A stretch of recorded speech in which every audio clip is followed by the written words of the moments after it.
Cool. All right, so thank you everybody for coming back for the last talk.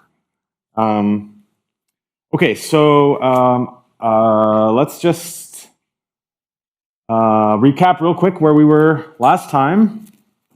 So, so remember we proved this meta theorem, right? That if we have any number of principles and they all satisfy cone avoidance, then we can build an omega model satisfying those principles, but not ACA not. Yeah? And we use that to, we saw an example of such a principle that satisfies cone avoidance, and that was CO.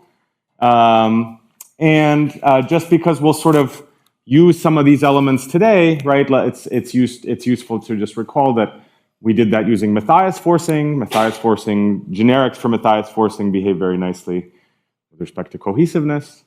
And the kind of diagonalization method that we use for the key requirement of not computing a given cone was to look for E-splits.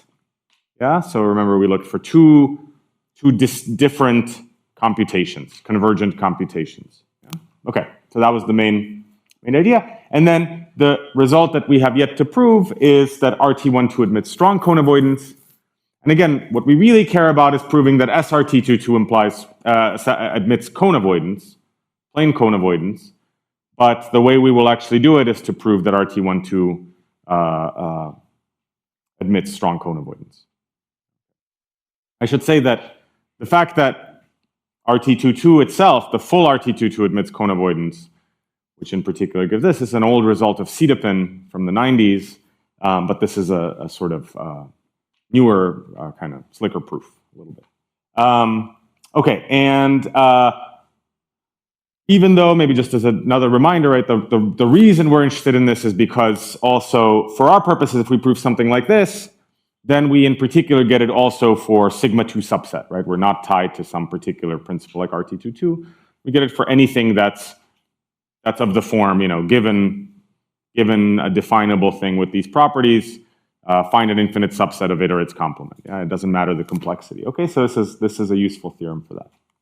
All right, okay, so this is the last lecture then. So this slide we had actually yesterday, and I just want to remind everybody of the setup. Okay, so we fix some non-computable set C, and let's just, you can always think that's just 0 prime, and probably I even wrote 0 prime somewhere because of a typo or something. And what we're trying to show is that if B doesn't compute C, then every B computable instance of then every instance of RT12 not necessarily B computable has a solution whose join with B doesn't compute C. We'll take B to be the empty set just for simplicity, okay? All right, so here's an instance of RT12, and we're thinking of it as a pair of sets that partition omega. And so we want an infinite subset either of A0 or of A1 that doesn't compute C. That's the goal. Yeah. And here are our requirements. Okay, so we're going to build a pair of sets, G0, G1, hoping that at least one of them does what we want, right? And I mentioned last time that we can't possibly hope for both of them to do it in general. So we want both of them to be infinite. That's what this requirement will satisfy. We want G0 to be a subset of A0, G1 subset of A1, so that they're the right kind of object. And then this big one, which is the disjunctive requirement, which tells us that either this one or that one doesn't compute C. All right, good. Okay, oh, and I should go back. An important assumption we made was that this is a proof by contradiction, which is different from the co-proof. And here we're assuming A0, neither A0 nor A1 has a subset of the kind we're looking for. Okay. And what that is useful for is in satisfying this requirement here, Qn, right? So how are we going to do this? We're going to force with double Mathias conditions. And again, this is something that came up already in Ludovic's tutorial, right? So our conditions are triples D0, D1, so that this with that is a Mathias condition and this with that is a Mathias condition, right? So you can think two Mathias conditions with a common reservoir. That's what it is. And these two sets have nothing in common with each other, D0, D1. They don't have to have any kind of relationship or anything like that. In fact, we want D0 to be a subset of A0 and D1 to be a subset of A1, right? So we can see that we are building initial segments of the kind of thing we want, right? A subset of A0 or A1. Okay. Our hypothesis on the reservoir is that it doesn't compute C. So in the co-proof, you might remember we forced with computable reservoirs. Here we're going to force just with cone-avoiding reservoirs, right? Reservoirs that don't compute the given set C. Okay, so if we take a sufficiently generic sequence for this and union up the appropriate things, what do we get? We get a pair. That's the generic object here. G0, G1. G0 is a subset of A0. G1 is a subset of A1. And I claim that if these are actually sufficiently generic, then they're both infinite. And why is that? We want to prove a density fact. We want to prove that it's dense to satisfy these requirements Qn that said that each of G0 and G1 have at least n elements, yeah? Okay, so let's fix a condition D0, D1. So let's look at this intersection, I intersect AI, right? We're looking at either one, A0 or A1. I intersect AI, if that's finite, then I, which is a set that doesn't compute C, is almost contained in the complement, right? And so the complement, A1 minus I, right? A1 if we were looking at A0, A0 if we were looking at A1, in particular has a cone-avoiding subset, which we assumed it does not. Yeah, so we would already be done in this case. Okay, so we can always assume that for any condition, the reservoir intersected with both A0 and A1 is infinite. Yeah, and that means we can take as many elements from the reservoir and add them to D0, and as many as we want to add them to D1, right? So we can take, I don't know, n elements in particular from here, add them to D0, add them to D1, and then just delete everything, delete enough of I, some initial segment of I, so that it's still a Mathias condition. And that's now our condition, that our extension of this arbitrary condition that satisfies this requirement Qn. That make sense? Okay. All right. So now comes the work of the non-computability, the non-C computing requirements. Okay. So I want to take a quick pause here just to remind you of some definitions. Again, some of these came up in Ludovic's talk, and hopefully most of these are known to everyone. So remember that a pi01 class, for me, it's, all my pi01 classes will be in Cantor space. So pi01 class here will always be just a collection of elements of Cantor space, which are defined by a pi01 formula, right? So we have some computable predicate R, and we're saying that C is the set of all X, so that for all K, this holds here, right? R holds of every initial segment of X. Yeah, so a different way to think about that is as the set of paths through some infinite binary tree. Yeah, that's equivalent. Yeah. And then a basis for pi01 class is just a collection B of elements of Cantor space, so that every pi01 class, non-empty pi01 class, contains some element of B. Okay, so well-known bases are, by these seminal results of Jacques and Sor, are the collection of low sets, the collection of sets of hypermean free degree, and we'll talk about those in just a second.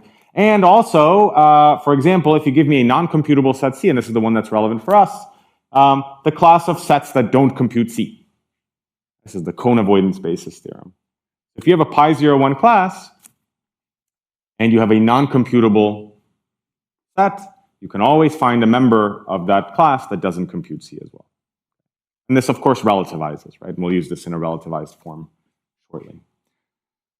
Okay, so hopefully that's more or less review. So how are we going to use this? Let's go back to the requirement we want, right? So we're going to fix E0, E1. We're going to fix some condition D0, D1I, and we're going to find an extension of it that forces that our generics are going to satisfy this requirement. Okay, and the requirement again is just that we don't compute. We don't compute C either on this side or on that side. Okay, so what do we want? The way we're going to do this, we're going to define a particular pi01 class. It's not a pi01 class, a pi01 in I class, right? So this is being done relative to I, but I doesn't compute C, remember, right? So we also have like cone avoidance then for this class. So what's this class?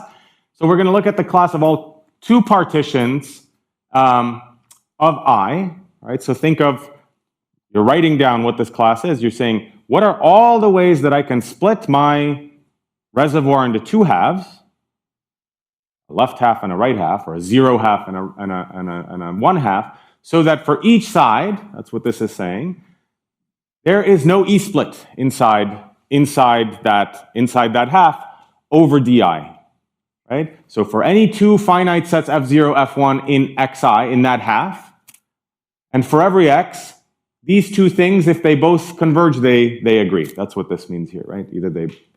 If they converge, they're the same. Does that make sense? Okay, so it's exactly like in the co-situation, but in the co-situation, we just asked, is there an E-split, right? And we did something with that. Here we're not doing that. It's too complicated to do that for what we want, because just an E-split isn't good enough for us here, right? Because we need, remember what we did in the co-case. We found an E-split. We took one of them that disagreed with the cone, and then we added it to our finite piece, to our generic, the generic we were building. Well, here we can't quite do that because we need all the finite pieces to be subsets of the appropriate thing, right? So what I'd really want to ask is something like, is there an E-split, where both of them are in A0? Is there an E-split where both of them are in A1 or something? And that becomes very complicated because A0 has very high complexity. A0 and A1 has very high complexity. D was an arbitrary coloring in general. Okay, but I can write this as a pi01 in I class. And what do we do with this now? We do some case analysis, right? So we have a pi01 class. Pi01 classes can be empty or they can be non-empty, right? You can have a binary tree can be finite or infinite. Okay, so here's just remind you what the definition is. So let's look at two possibilities. One is that it's a non-empty class, and one is that it's an empty class, right? So first, let's look at it's non-empty. So now we do the cone avoidance basis theorem relativized to I, right? So I doesn't compute C. So every pi01 relative to I class has an element whose join with I doesn't compute C, right? That's the relativization. Does that make sense? Okay, so I can pick an element X in C, which is a two partition of I, such that this doesn't compute C. All right, and remember, I was infinite, and x0 and x1 partition I, so either x0 or x1, at least one of them is infinite. Yeah? Okay, let's say it's xi. Then here's the extension I'm going to take. I'm going to take E0, E1 just to be D0 and D1. I don't change the finite pieces at all, but I take my new reservoir to be that xi. At a partition of I, right? So each piece is a subset of I, so this is a legit extension. I didn't touch the finite parts, and I just restricted the reservoir. My reservoir still doesn't compute C, so it's perfectly fine. And what do we know about it? We have this feature now that if I take any GI satisfying this condition, whether it's going to be generic in the end or not, just any set, maybe I should have called it S, any set that extends DI and is contained in XI, anything else is contained in XI, right? This functional cannot, well, I should say, cannot be both total and equal to C. That's a typo, right? Cannot be both equal and equal to C. Because for the exact same argument as we had in the co-case, right? If this were total and equal to C, then we know that every computation of this type, where the finite part comes from I, is equal to C. That converges, right? Because there are no E-splits. And now we could just go through and I computably search for finite oracles that we can add to DI and get computations on every X, and now we can compute C. That makes sense? It's exactly like in the co-case, right? Just that's what not having E-splits gives you. Okay, so in this case, if the class is non-empty, we take the path in this way. There's our condition saying that we've satisfied the requirement we're interested in, we've satisfied it on the I side. We didn't necessarily satisfy it on both sides, right? That we don't need that. Okay. All right, so that leaves this case when it's an empty class, right? And now, keep doing this. Now we're gonna, it's sort of maybe helpful to think of, if you like, pi01 class as a tree, right? Or depending on how you want to think of it, right? But Cantor space is compact, right? So what we can conclude, right? And again, if you think of it as a tree, right? It's it maybe becomes more apparent, right? But what we have is that C, right, is the set of paths through a tree that looks like that. Right? It ends. Yeah.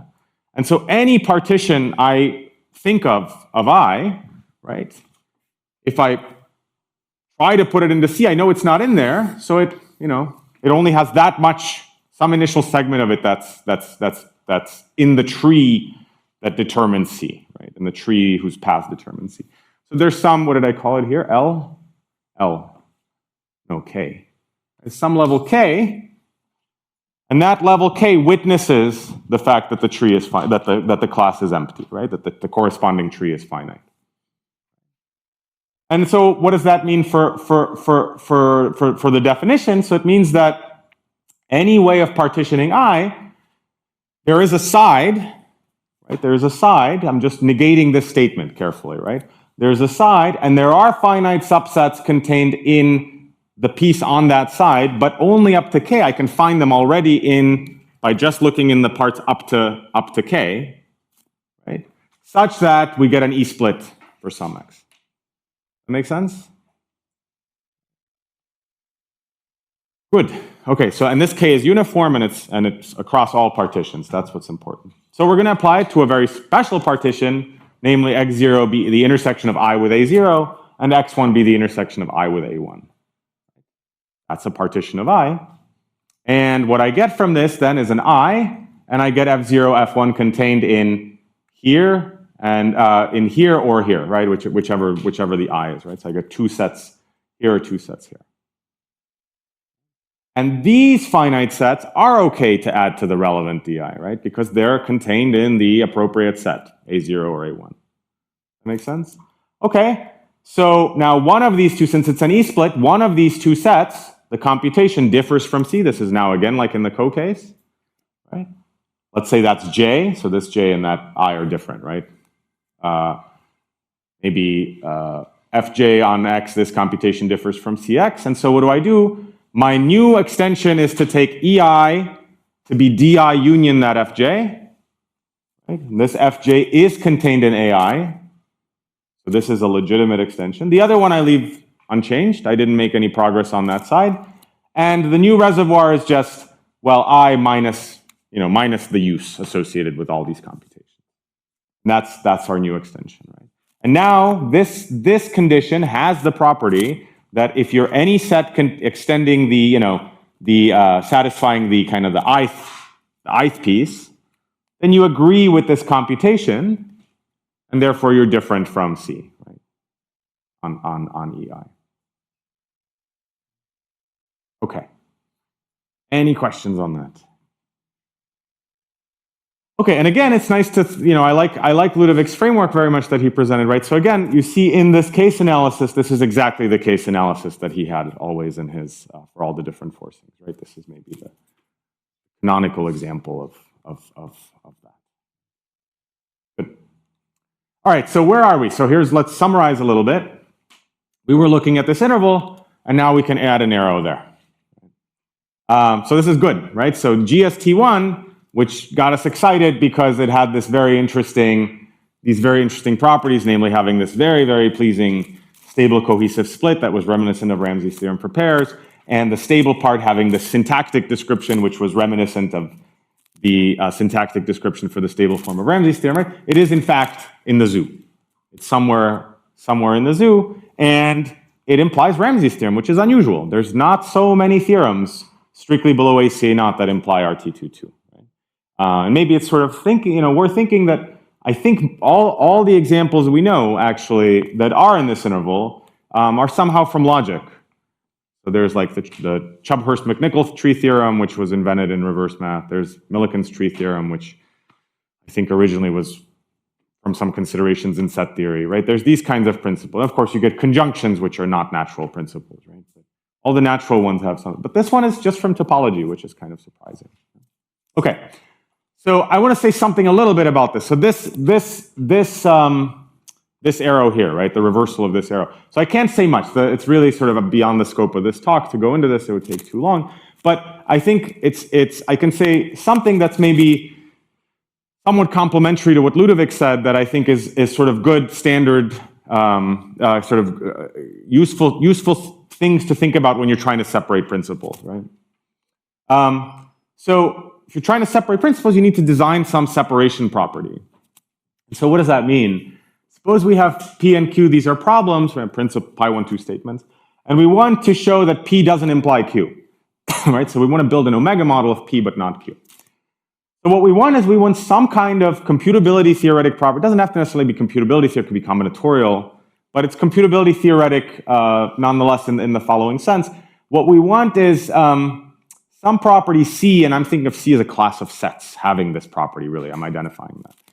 I want P to preserve C, so that means that if I have an instance of that problem in C, then there's a solution whose joined with that original instance is still in C, right? So in other words, this property or class is closed under solving the problem. Not all possible solutions, but finding a solution.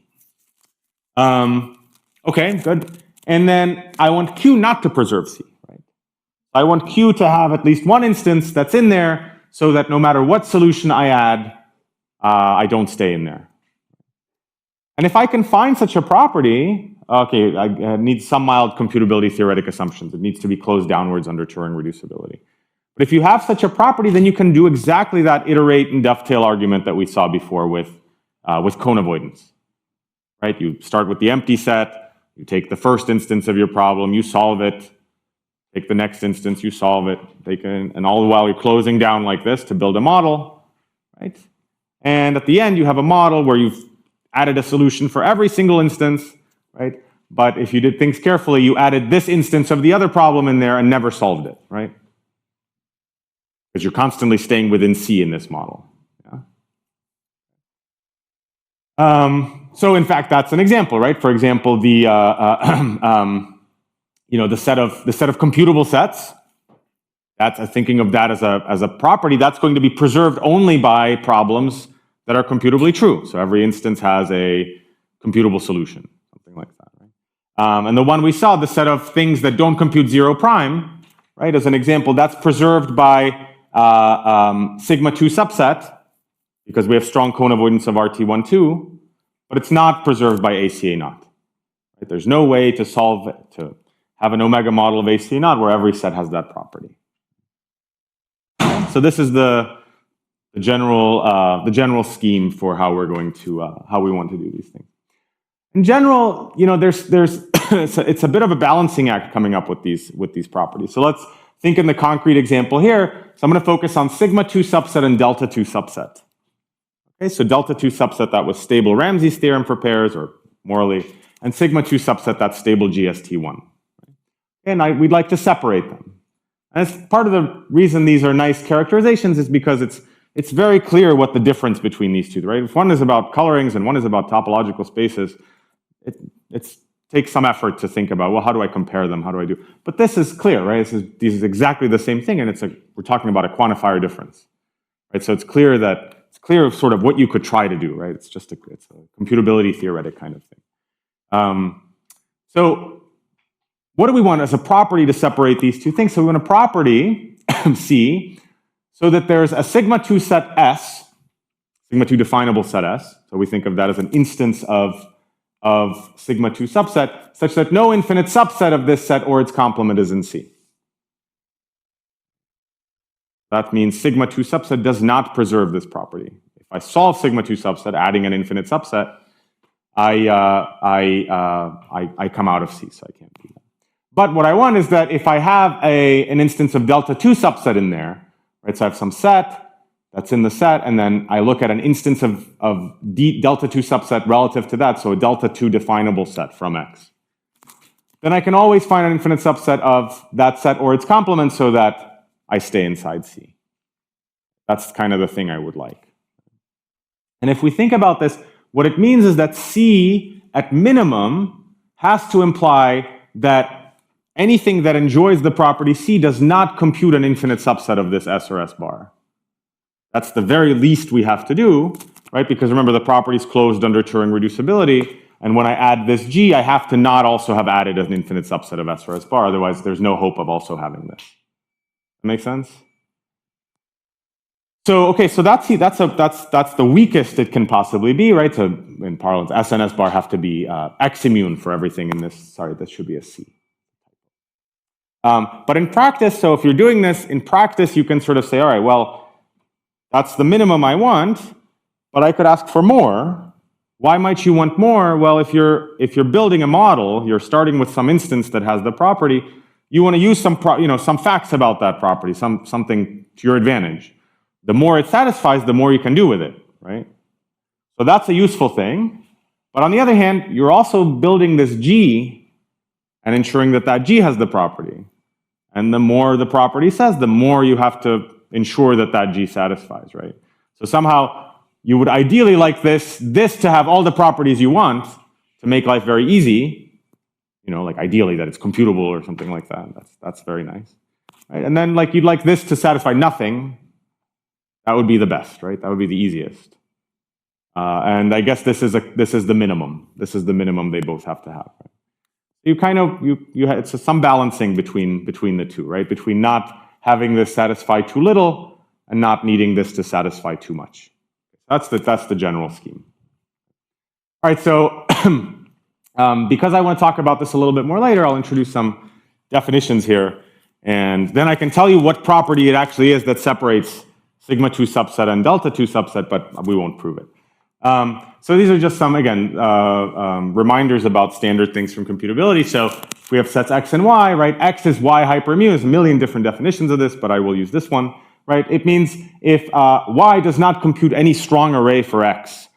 So a strong array is just an increasing sequence of sets like that. And you think of the half-open intervals given by adjacent members of this sequence, and you just want at least one of them not to contain an element of X. Sorry, this should say, if there is no, okay, right, so that all of those intervals are non-empty. So for any Y computable sequence, there's at least one interval that, in fact, there has to be infinitely many, of course, that doesn't contain any element of X. Yeah? Y is hypermun free, sorry. It's usually a degree notion, but I'm going to define it like this for simplicity, right? So if it computes no Y hypermun set. And a useful characterization of that I think also came up in Ludovic's talk is that this is also saying that X is Y computably dominated. So every X computable function is dominated by some Y computable function. Functions computable from this grow slowly compared to that. Here's a notion that is extremely central in computability theory, right, being PA. So X is PA relative to Y if every non-empty pi01 class relative to Y has an X computable member. All right. Hyperimmunity is a very useful notion because it's sort of a sweet spot if you're trying to build an immune set. It's useful in that you can extract some nice combinatorial features from it if you have a hyperimmune set, more than if you just had an immune set. Right? Hyperimmunity implies being immune, I should say. And here's just a remark, right? The collection of degrees of PA, collection of PA degrees, there's a pi01 class so that the degrees of the members of that are exactly the degrees of the PA degrees. Right? So in fact, these are the two bounded diagonally non-recursive functions. Came up a little bit in Ludovic's talk. Yeah? So that's exactly what. And so if you, for example, imply the hyperimmune free basis theorem that we talked about earlier to this class, to this pi01 class, right, you get that there's a hyperimmune free PA degree and all kinds of nice results like that. Okay, so this is hopefully again most of the review. So here's the property that actually separates them, and I kind of want to just illustrate because I think it's an interesting property and it's a little different than it's quite different from cone avoidance, right, which is what we use to separate sigma 2 subset from ACA non. In fact, it's not an arithmetical property. It's a sigma 1,1 property, right? So the theorem is that there's a sigma 2 set S for which there exist the following sets. There is a low set, which is PA. There's a set which is PA over 0 jump, P0, and S has the property that it's hyperimmune relative to this, and S bar is hyperimmune relative to this, right? So think of that as a property. The property is that there exist sets for which S has this property, has these features, right? That it's hyperimmune relative to one, and the complement is hyperimmune relative to the other. And that's the property that we want. So C, that turns out to work. So C has all these x's for which there exists a set. So now we're thinking x is some element already in our class, right? So we're relativizing. So there's some set which is PA over x. There's something which is PA over the jump of that. And S, still this same S, is hypermean relative to L, and S bar is hypermean relative to P. Yes? Do we need L? Here, you don't need L to be low, but in fact, you can. You can take it to be low. Yeah, good. Yeah. I mean, yeah, it's not part of this definition, and that's the same property. Yeah, good. Yeah. And notice, right, notice in particular, what this is saying is that if you have some x in here, then, okay, S is hypermean relative to something which is PA over X, right? So in particular, it's immune relative to L. And if it's immune relative to this, it's immune relative to anything that it computes, so it's immune relative to X. S bar is hypermean relative to P, which is above L jump and therefore above X, right? So S bar is also X immune. Right? So we get this thing that we wanted, which is a property that is much more souped up, but at the very least implies that it's that S, that we have a sigma 2 set, which is both it and its complement are immune relative to that set. Right? So there's no way, right, that sigma 2 subset can preserve this property. The sigma 2 subset is going to give us an infinite subset of S or S bar, and this property implies that that can't happen. Okay? And so, yes, so there's an argument you can show that delta 2 subset does preserve this property, and in fact, Co also preserves it. Usually, if you can, there's sort of if you prove something, sort of like a heuristic, right? If you have a Matthias argument showing that SRT22 does something, very often you can do a Matthias argument to show that Co has that property too. They're sort of linked in a nice way. So that's this, in this case, ends up being the property, right? So we have to soup it up quite a bit. We have to go from an arithmetical property to a sigma 1,1, but at the end of the day, all we care about is this very basic property still at the end. All right, questions on Paul Schaefer?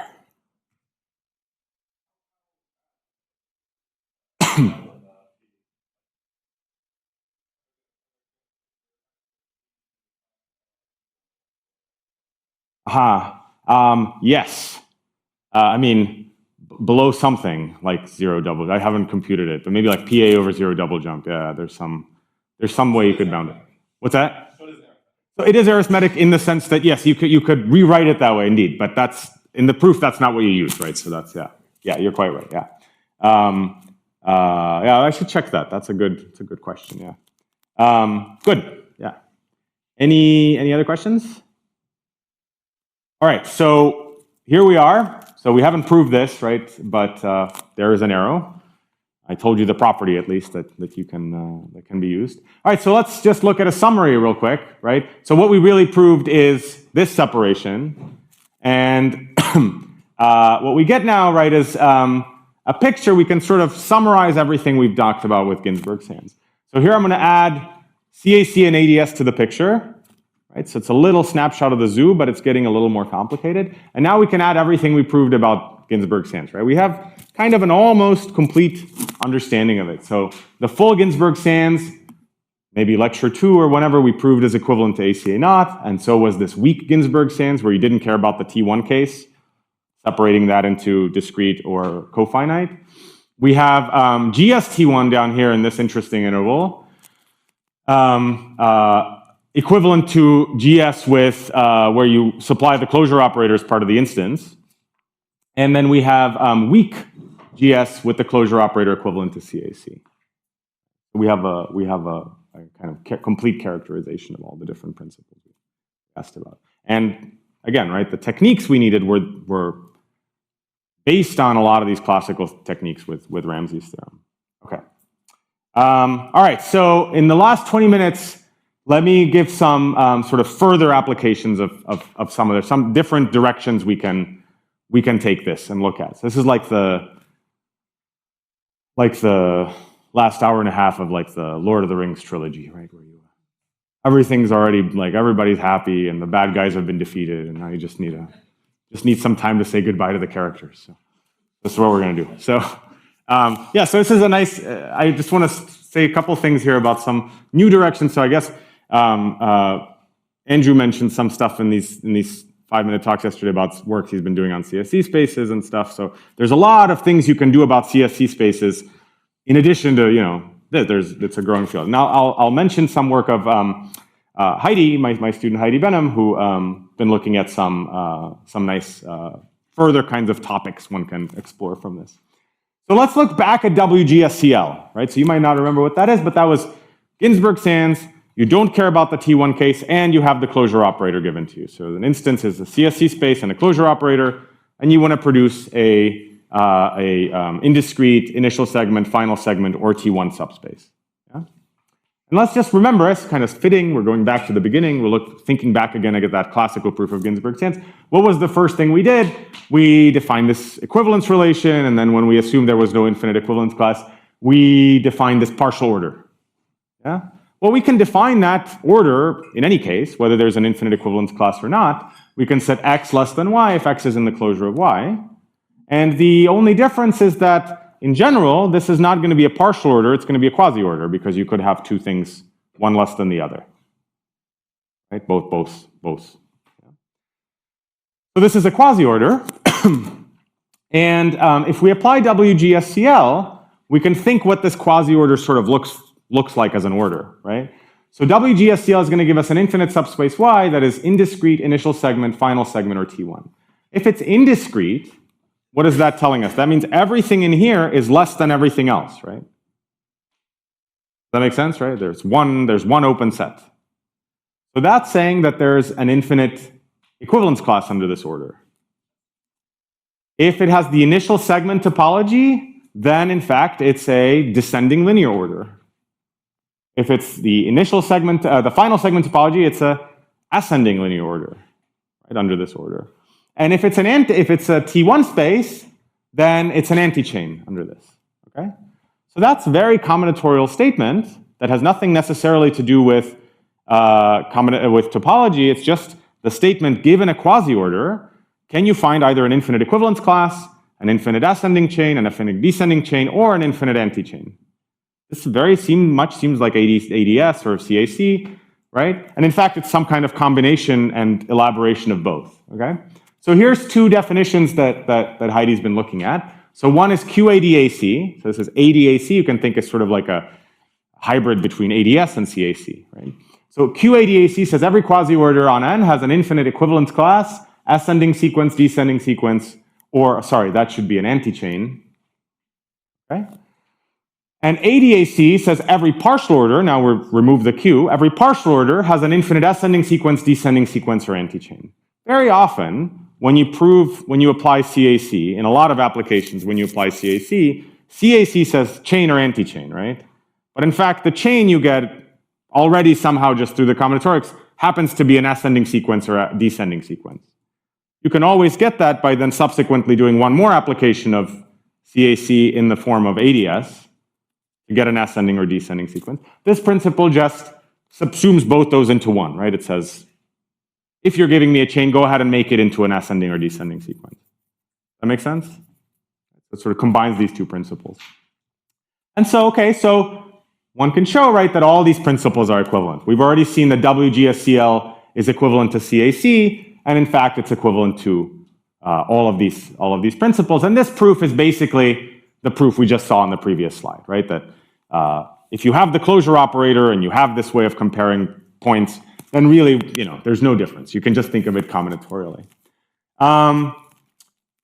QADAC implies ADAC. That's clear because a partial order is in particular a quasi-order, right? And a partial order cannot have an infinite equivalence class. So this clearly does that. And then what about in the reverse direction? Well, you give me a quasi-order, and I'm going to do exactly the kind of standard argument. I'm going to say, is there an infinite equivalence class?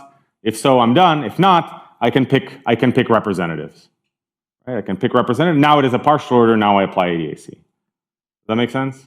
Picking these representatives, one has to be a little careful. It actually requires B sigma 2 to do that. But ADAC clearly implies ADS, and we've already seen that ADS implies B sigma 2. This is all okay. We can do that. Okay. This is I like this theorem a lot, and what this sort of kind of proof, what the interest in this kind of proof is in the fact that it's very non-uniform, right? What do we do here, right? We say we have a quasi-order. Okay, I'm saying assume there's no infinite equivalence graph, but really that's a break in the proof, right? That's a case analysis. I'm saying if there's an infinite anti-chain, one thing, if there's not, something else, right? And so we can kind of go to this extended view of reverse math here, right? So I've been doing very classical reverse math during this tutorial, but we can go to this more extended view of reverse math as also encompassing questions of this, of uniformity and use counting, right? How many applications of a particular principle do you actually need? And so here's a quick slide on that, right? So this is Weyrach reducibility. This is a very nice way of comparing problems that was done for many years by folks in computable analysis, right? So it goes back to this work of Weyrach in the 80s and 90s, and then was really developed by Brodka and Gherardi and Marcona. Sort of suggested that maybe this could be thought of as a refinement of reverse math, and then in this paper with Paul and Francois Doré and Joe Maletti and Jeff Hurst will be here next week. We kind of rediscovered what they thought and rediscovered this notion, and paper out of ignorance emerged. And we like that paper. So what does it say? Suppose you have problems, instant solution problems, just like before, but now we're not in any formal system or anything like that. We're really thinking of them just as problems. So P is Weyrach reducible to Q, written like that. If there's fixed computational procedures phi and psi, so that just look at the picture, right? So given an instance x of P, phi takes you over to an instance of Q, and if you give me any solution to that, psi takes you back to a solution to the original instance, right? And you join with the original thing. And this is fixed, right? So no matter what x, this phi is the same. No matter what solution, this psi is the same. Okay? All right, good. There's also a non-uniform version of that emerged a little bit later, and it's also been looked at quite a bit, right? So now you do the same thing. You say P is computably reducible to Q. So now you're just saying, given an instance of X, of P, I can compute an instance of Q, but that computation may depend on X, right? It may depend on whatever. And then given a solution to that X hat, I can compute a solution to the original one. And this computation may depend on X, and it may depend on this, right? It can vary however much you want. So you have complete non-uniformity. Yeah? And this emerged later, was sort of developed in a bunch of papers in around this era. It was this sort of exciting period in our lives when we were exploring all this stuff and talking to the Weyrach people, and it was great. Yeah. So this is in many ways a very nice complementary approach to reverse mathematics, classical reverse mathematics, right? Where you say, okay, well, so RCA naught is a weak system, but it can still be quite coarse, right? There can be things that are equivalent, and sort of logically we have a sense that they're different. Weyrach reducibility or computable reducibility can often distinguish things that RCA naught cannot. Right? One good example of that, and I meant at some point I thought I'd include a slide about this, but I won't have time, right? Is something like Ramsey's theorem for different numbers of colors. That was maybe the very first examples of certainly where we looked at things, right? So you have something like Ramsey's theorem for pairs in 3 colors, Ramsey's theorem for pairs in 2 colors. You can prove Ramsey's theorem for pairs in 3 colors using only 2 colors, but you need to use it twice. Right? So you have like red, green, and blue. First you squash blue and green into GRU, right? And then you apply it as if it's a red GRU coloring, and then you do it again, right? That suggests that there's something going on more. It's just not one step, and in fact you can show that like RT23 is not computably reducible to RT22, and RT13 is not Weyrach reducible to RT12, and so on. Okay? So these are very fine distinctions you can do. Okay.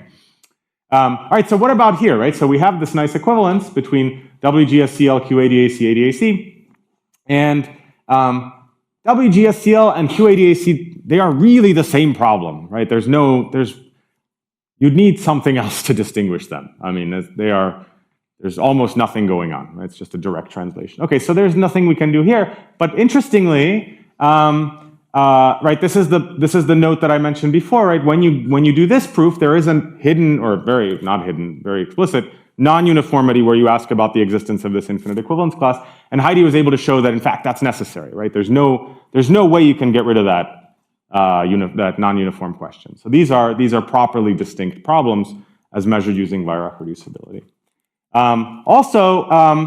We had WGSCL being equivalent to CAC. That was the very first result we had about WGSCL. And okay, CAC, remember this says every partial order is an infinite chain or anti-chain. Of course, that's Weyrach reducible to this guy, right? This says more. This says every partial order has an infinite anti-chain or chains of these two specific kinds, right? So that's easy. It's just a sub-problem of that. But right, if you want to go the other way, if you want to apply CAC, first you have to apply CAC to get a chain, and then you have to apply ADS to get an infinite ascending or descending sequence. You need to use it twice. And that's the kind of stuff that can be detected using computable reducibility. So in fact, ADAC is not computably reducible to CAC, right? You need two applications of CAC, and there's sort of nothing better you can do. And I want to just give an idea of what this uses since we have the definitions, because it's a nice contrast to what we did earlier with preservation properties. And part of the reason I kind of wanted to include both these examples. So this is a lovely definition due to Ludovic. Problem P preserves P among K hypermunities if, I guess I wrote it in unrelativized form, which is good, so just save. So suppose I give you K hyperimmune sets, and you give me and a computable instance of P, right? Then if P preserves P among K hypermunities, there's a solution Y to the problem, so that at least P many of these things are still hyperimmune relative to that solution, right? So you didn't de-hyperimmunize too many of those sets. Does that make sense? Right? Y can't suddenly start computing strong arrays where you couldn't do it computably for too many of them. Some of them, but not. Okay? And as it turns out, CAC preserves 2 among 3 hyperimmunities. This is the nice result Heidi showed. So CAC is not so complicated, right? It's not so powerful that if you give it 3 hyperimmune sets, it's able to compute strong arrays for 2 of them. It can do 1, but in doing that, it sort of uses up all its computational power just in 1. But ADAC, interestingly, does not. So there's an old result of Ludovic's that's basically, I mean, it's not quite this, but you can use it to get this, that there's a partial order P so that all of these sets are hyperimmune, all 3 of these sets. So NS is the set of things that are not small. Remember, small means below almost everything. NL is the set of things that are not large, so not above almost everything. And not isolated, so isolated meant this not comparable to almost everything. So the set of elements that are not isolated, right? So it's possible to make an order like this that has all 3 of these sets be hyperimmune. Yeah? And okay, so why does that help us in sort of the complementary result to Heidi's theorem then? So ADAC, when we apply it to this P, what do we get? We get an infinite ascending sequence, right? So that's something that looks like this. So every element in there, right, is below infinitely many things. So it's not isolated, certainly. It's not incomparable with almost everything. And since it's below infinitely many things, it's certainly not above almost everything, right? So this is a subset of these 2 sets, both the not large and the not isolated. Yeah, does that make sense? Or it gives you an infinite descending sequence, so now you're going down like this, right? So each element in the descending sequence is above infinitely many things, so it's certainly not below almost everything, and it's certainly not incomparable with almost everything. So a descending sequence is a subset of both of these sets, NS and NNI. And then an infinite anti-chain, right? You're incomparable to infinitely many things, so you're certainly not above almost everything or below almost everything. So it's a subset of NL and NS, right? So a solution to ADAC gives you, from any solution to ADAC, you get that at least 2 of these sets, NL&I, NS&I, and LNS, at least 2 of those 3 sets are not immune relative to that solution, right? Because it has an infinite subset of that. And therefore, in particular, it's not hyperimmune relative, right? So ADAC can dehyperimmunize 3 sets, right? It can dehyperimmunize 2 of those, at least 2 of those, okay? And it's nice to think about, so ADAC doesn't preserve it, so we get Heidi's result on the previous slide that ADAC is not computably reducible to CAC. It's worth thinking about, maybe this is a parting thought, right? This is a nice, like, last exercise. How does this compare to the preservation property we saw earlier when I was talking generally about preservation properties, right? So you have remember, there was the idea that, okay, you have some problem and this one preserves a property, this one doesn't preserve a property, right? And you can use that when you're using iterating and dovetailing to get an omega model of the one but not the other. So here we have a property that one problem preserves, CAC, and the other one doesn't, right? But we cannot get an omega model of CAC in which ADAC doesn't hold. These 2 problems are equivalent over RCA naught, in particular in all omega models, right? So how is this different from the kind of property we had before? Does anybody see it or have an idea? Like, what's the distinction here? Yeah.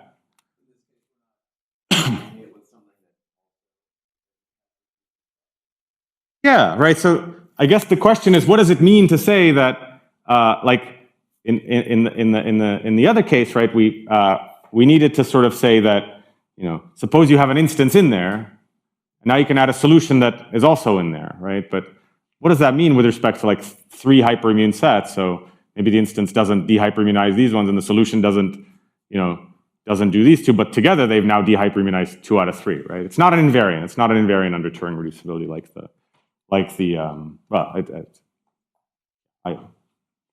it's not invariant. That's the best way to say it, right? Okay. So it's a different kind of property, but it's the same kind of principle, the same kind of notion still that's able to now give you separations in these finer settings. Okay, I think that's a good place to stop. So I hope that kind of showcased some of the techniques and some of what's happening, and hopefully you can take some ideas from this and prove some cool theorems with them too. So thanks so much.